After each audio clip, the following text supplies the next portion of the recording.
I want to say good morning to those who follow me on YouTube, TikTok, and all the other various social media platforms. I want to thank you for watching my content. I want to thank you for sharing my content.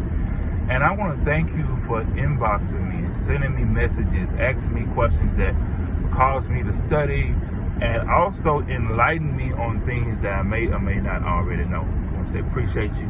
Let's start this conversation off with that.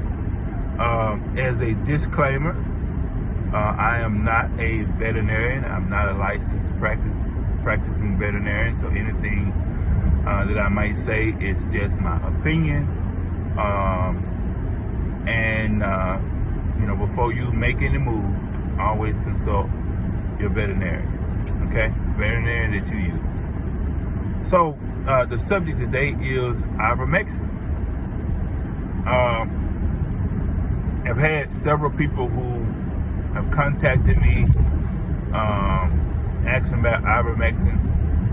They haven't been able to get it from the local stores that are here in my city, small town, Pine Bluff, Arkansas. And so I went out and talked to some of the people who are in business to kind of see what's going on. And so one of the stores I went to was Jones Feed. Jones Feed has not had Ivermectin in a long time. It's actually on back order. Now, last time they got an order for Ivermectin was they only got 10. I only got 10. And Ivermectin, when I say Ivermectin, I'm saying horseworm. A lot of people use it to deworm their horses, but some people who are involved in hunting, have kennels, they use it for their dogs. It's not something that I recommend because if you don't use it properly, you can kill your dog. You can not only kill your dog, you can cause your dogs to have liver issues down the road. So it's not something that I personally recommend people to use, but there are people that are using it. So I left there. I went to Tractor Supply. I went to a few other places that I know has carried Ivermectin or horseworm over the years. And they, one of the guys at Tractor Supply told me that they are limiting where they send it to, when they send it, and how much they send in terms of the manufacturer, simply because of this era of COVID.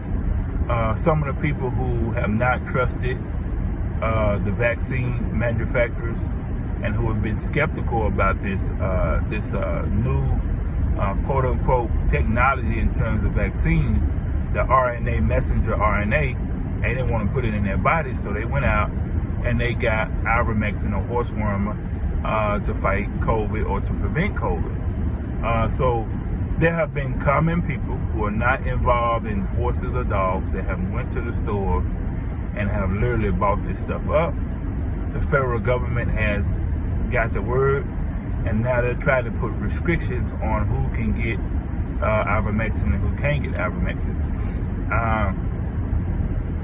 My advice for those who have dogs is to go ahead and go to your local vet, get you a blood test did to check for heartworms, and if your dog does not have heartworms, to go ahead and put them on some type of heartworm prevention.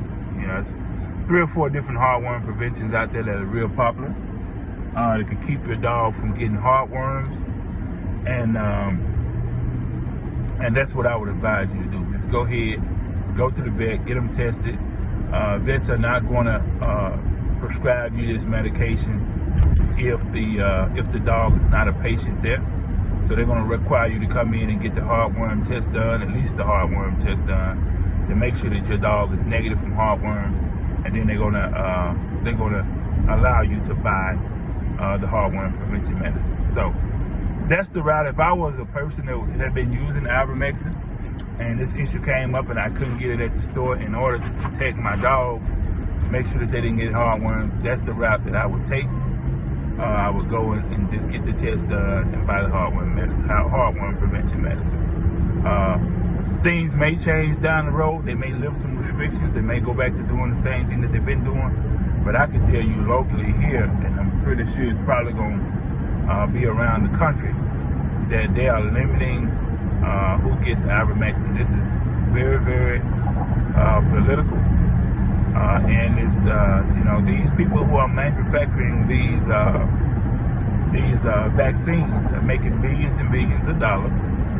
And anything that they feel like is going to interfere with their money, they're going to come after it. So you're seeing that take place as it relates to the Ivermectin. Hey, do what you can to protect your dogs. Keep your dogs healthy. Keep your dogs safe. Always go to the vet and get your dogs thoroughly checked out once a year. Peace. Have a blessed rest of the day.